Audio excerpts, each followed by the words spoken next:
Hello, it's Olga. Thank you for subscribing and for liking and for listening to my podcast, my talk yesterday. As again, I'm just new at this, and I'm grateful for your comments on that. I really appreciate that.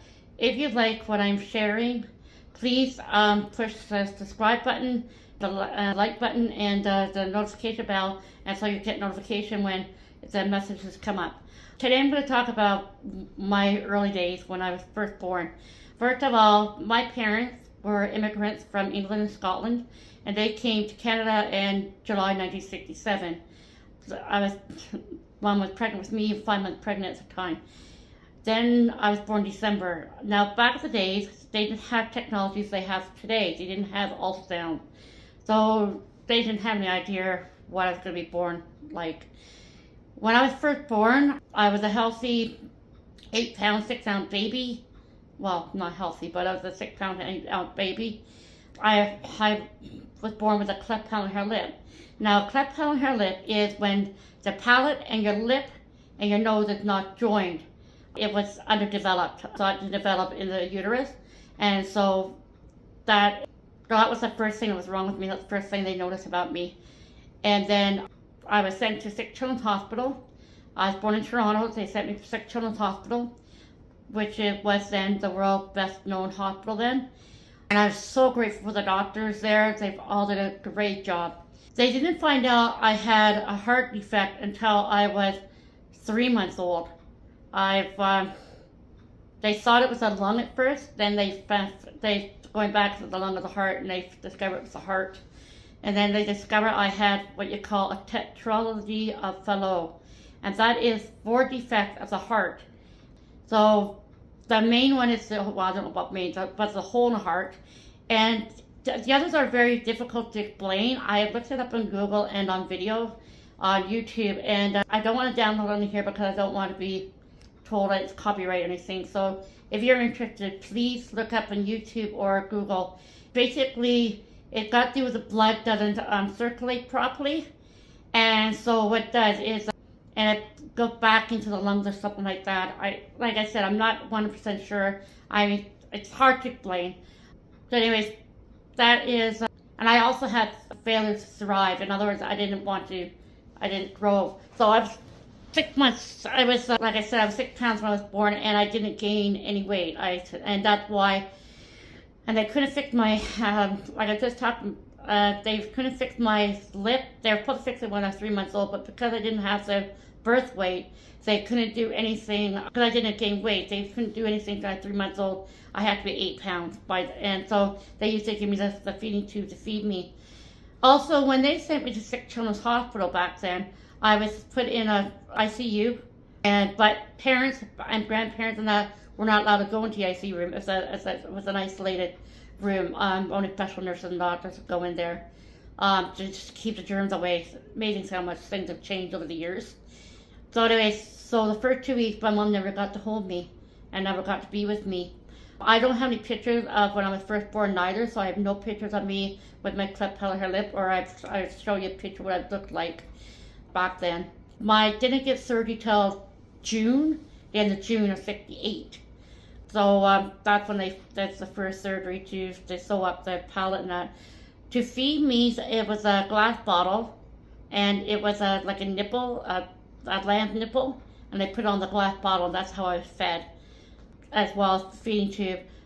I would fall asleep a lot, so Mom had to wake me up constantly to feed me. So on Christmas Eve, Mom went to visit me, and they handed the baby to her and said, "Here you go, take her home." I was there for a week. Then I got pneumonia, and I went back in the hospital again in January, and I stayed there till the first 6 months. So I stayed there till July, and that's when I got to the hospital again. And so that was basically my first 6 months of life. I was a very tiny baby. Because I didn't gain weight, I have failure to thrive.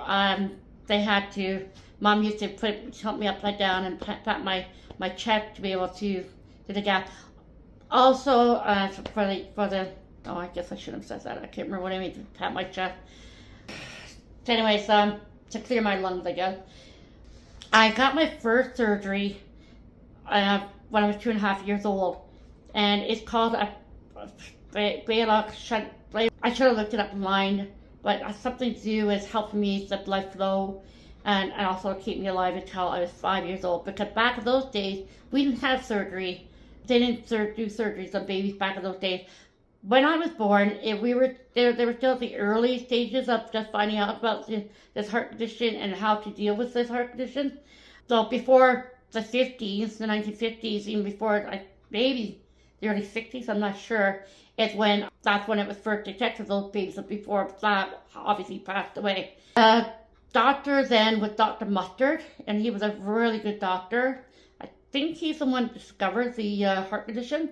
And Dr. Tetralogy was the one that did my surgery. So I got my first surgery, like I said, at 2.5 years old. Then when I was 5 years old, that's when they did the major open heart surgery.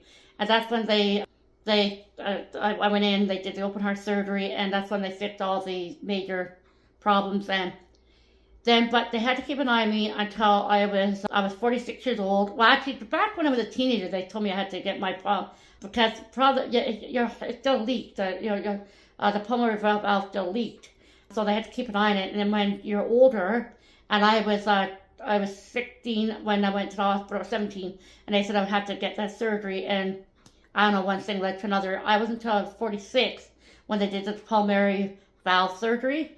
That's when they took the pulmonary valve out and replaced it with a cow valve. So that's a general idea of what happened with my heart condition. I just want to let you guys know that even with this heart condition, I hope you share, and I hope those people that come on, and people that have had children with this condition, our parents, to know that we can survive and we can live a quite normal life. Or like I've got married, and I married a wonderful husband, and unfortunately my husband Daniel, he passed away with 3 years in March, which was very hard. I've learned to drive. I've obviously lived on my own. I have a dog named Miley. I went to school. I didn't have any real limitation. Like, there was nothing that I couldn't do, though I'd never liked sports. That was okay. So to let the people know, if there are children, if you know anybody that has children, or you have a child or a grandchild, or to know that they're going to be okay. They are going to be okay. I have a second cousin, who also was born with TOS. And she is a mother of 4 healthy heart healthy children. In other words, they didn't have any heart condition either. And she's doing very well herself. I don't want to go into details about her because I haven't got permission to talk about her. But she's done very well. And when she was first born, they did her surgery, and I can't quote this neither, but I know they did her surgery when she was a baby. So she's like 20 years younger than me, 20 plus years younger than me. So that shows you how much changed over those years. And I think she's in her late 20s now, or maybe 30s. I'm not sure how old she is. Again, I'm sure she's going to watch this video, and I'm sure she'll correct me. Anyways, she also had TOS.